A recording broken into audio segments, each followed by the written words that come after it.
Hey guys, in this video, we will show you how to easily find support and resistance levels, as well as some advanced techniques we use that will take your trading to the next level. Also, we are back in full force, and we will be releasing a ton of new content, so make sure to hit the subscribe button and to turn on the notifications bell so that you know exactly when new content is released. So again, the number one question we always get asked is how to find support and resistance levels. Also, right now, comment below on what topics you want us to cover, and we'll work our best to create those videos for you. So first, with the basics, what is support and resistance exactly? Support and resistance is areas where price has reacted to in the past and can potentially, keyword potentially, react to again in the future. Now, why do we have to draw in support and resistance levels? We draw in support and resistance levels because once price gets back to these levels, there are possible trade opportunities that arise. And you want to have these levels drawn in already as a reminder to look. Now, there is specific criteria we look for in order to identify support or resistance levels, which we are going to list for you right now. 1. We look for the extreme swing highs and swing lows, meaning the highest and lowest points that price has reached in recent time. 2. We like to look for multiple rejections of an area. The more rejections, the better. 3. We want the level to be obvious, meaning it jumps right out at you. Again, to make this clear, the level should be obvious and it should jump right out at you, meaning you should be able to spot the level right away when looking at a chart.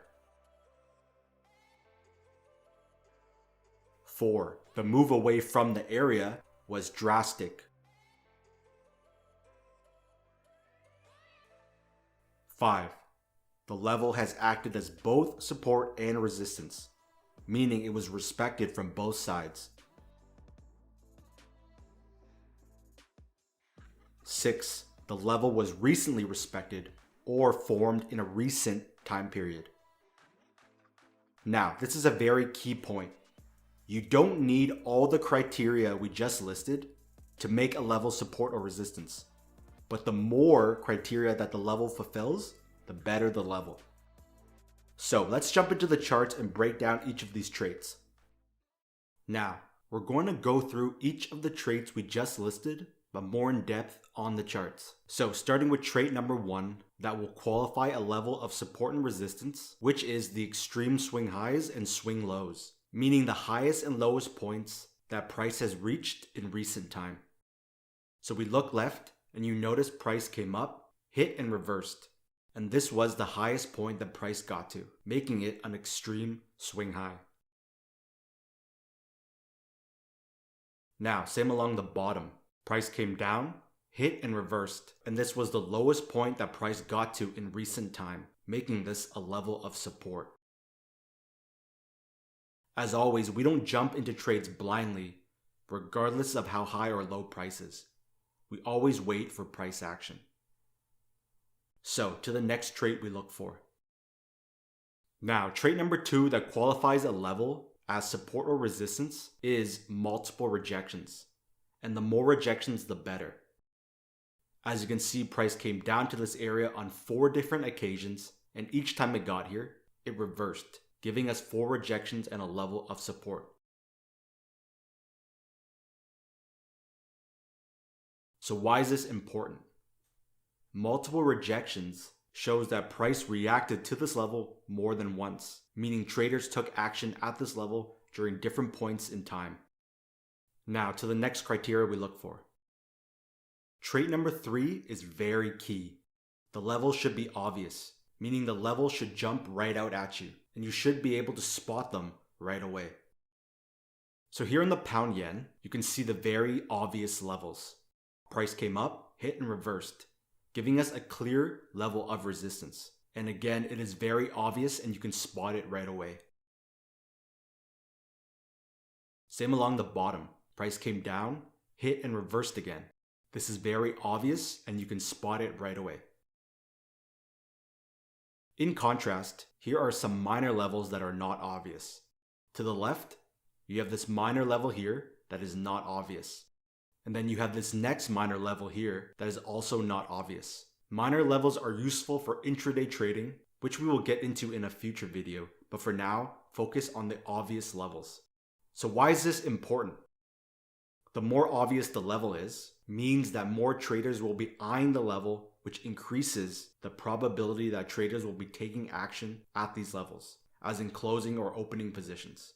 Now to the next criteria. Trait number 4.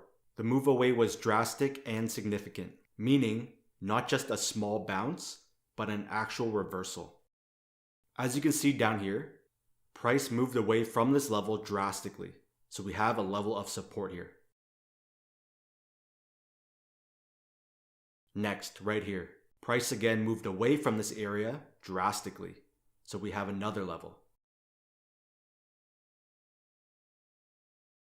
And again up top, every time price came up, it reversed drastically, so we have another level. So to the next criteria. Trait number 5. The level has acted as both support and resistance. As you can see, every time price got to this level of support, it reversed, before finally it broke through and came back up. The support turned to resistance, and it hit and reversed again, showing that this level acted as both support and resistance. So, to the last trait. Trait number 6. Recently respected or recently created, meaning traders took action at the level in a recent time period. As you can see, we had 3 rejections of this area of resistance, meaning it is still valid in a current time period. If you look further back, you also have a swing high up here, but the recent rejections are always more effective as they are current and new.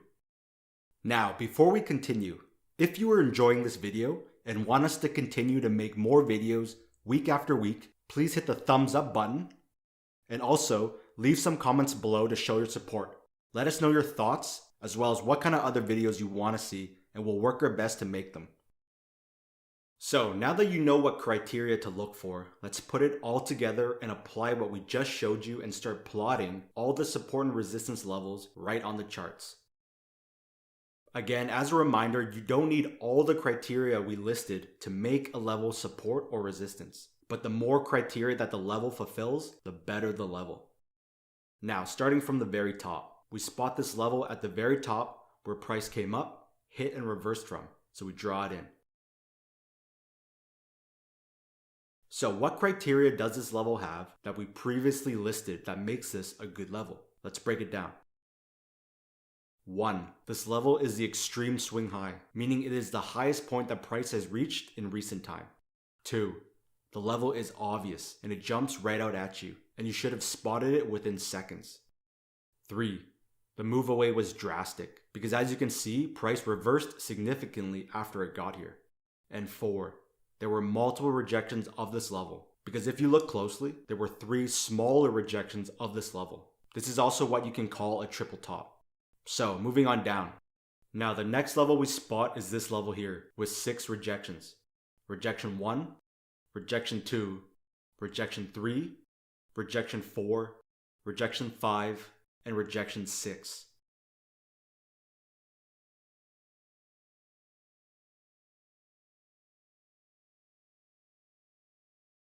So again, what traits and criteria does this level have that makes it a good level?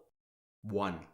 There are multiple rejections of this level, a total of 6 rejections. 2. This level has acted as both support and resistance. 3. The level was recently respected, meaning it is still valid in a current time period. 4. The moves away from this area are drastic. And 5. The level is fairly obvious, as you should have been able to see the reversals from this area very quickly. Now, moving on down, we spot the 3 rejections here and draw in another level.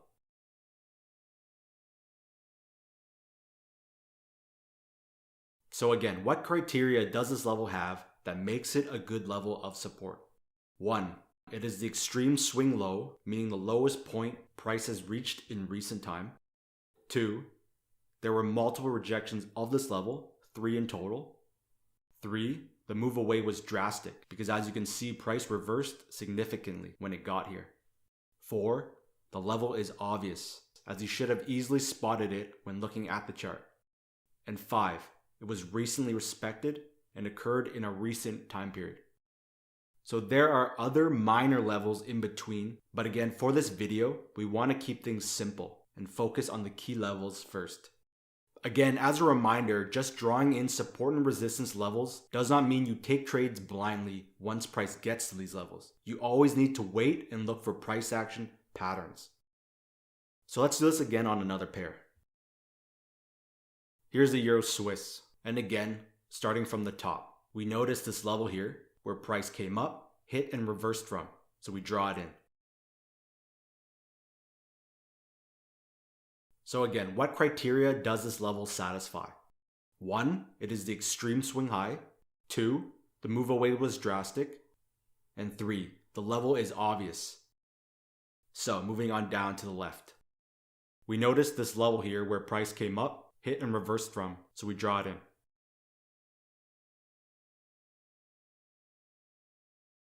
The criteria that this level satisfies is that the move away was drastic and the level is obvious. So moving on down to the right, we spot this level here where price came up, hit and reversed from, so we draw it in.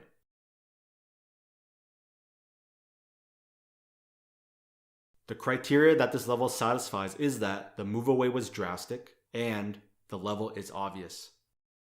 So moving on down, we spot this next level here, so we draw it in.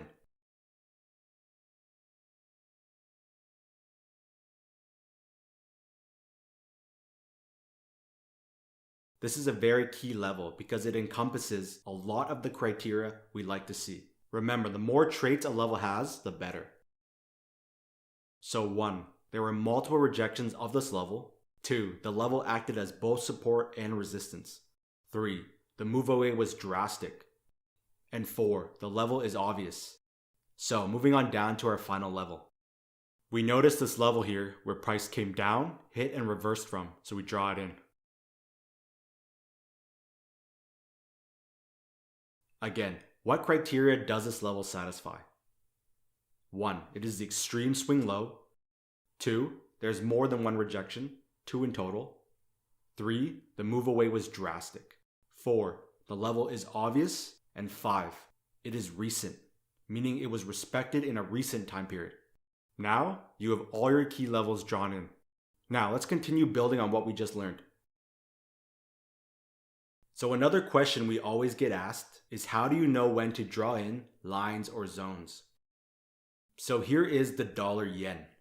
Along the top, you should be able to spot this key level of resistance here. Now, the concept we're about to show you also helps solve another debate that most traders have, which is, do you draw in lines at the candle closes or do you draw your lines in through the candle wicks? So there are 3 ways to draw in your lines for this top level here. So the first way would be to draw in a single solid line, which works well when you can get all the reversal points touching the line. The second way would be to draw in multiple lines to accommodate for all the candle closes. So you have this candle close here, 1 line. Candle close, another line. Candle close, another line. Candle close, another line. And so forth. Now, the problem with this method is that it is messy, which can end up confusing you as a trader, and is also why we always want to keep our charts as clean as possible. So this brings us to our preferred method, which is drawing in zones like this.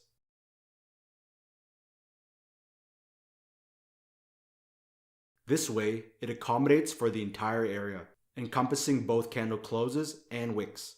Now, here's the most important point.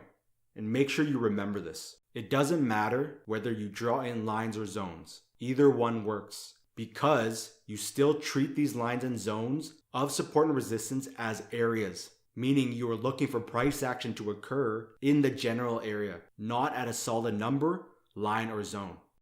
So moving on down, we spot this level here and we draw in a zone like this.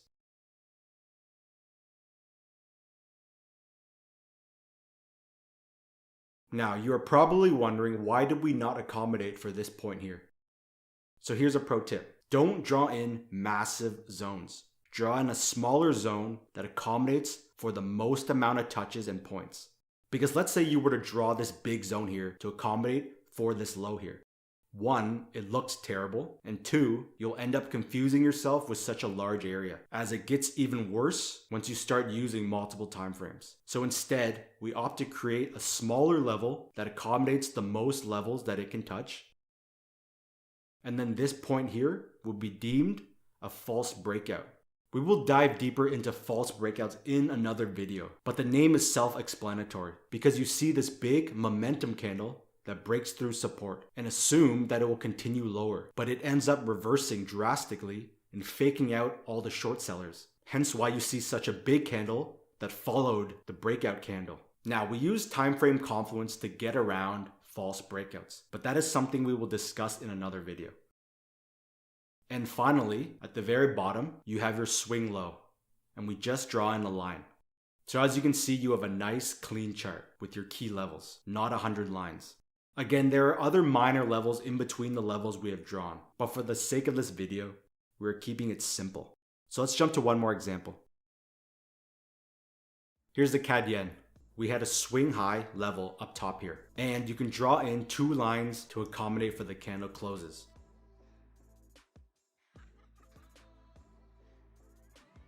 Again, we prefer drawing zones, so we would do it like this.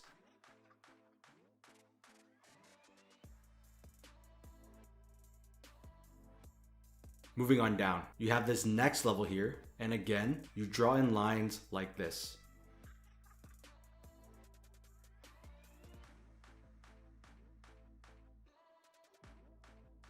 Or, again, create a zone like this.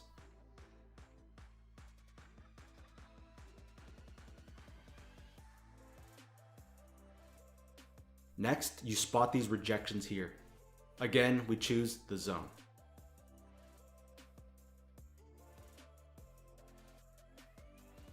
And finally, at the bottom,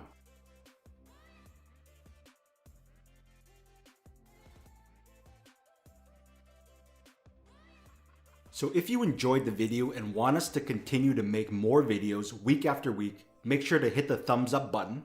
And also in the comment section, let us know your thoughts and tell us what kind of topics you want us to cover, and we'll work our best to create more videos for you.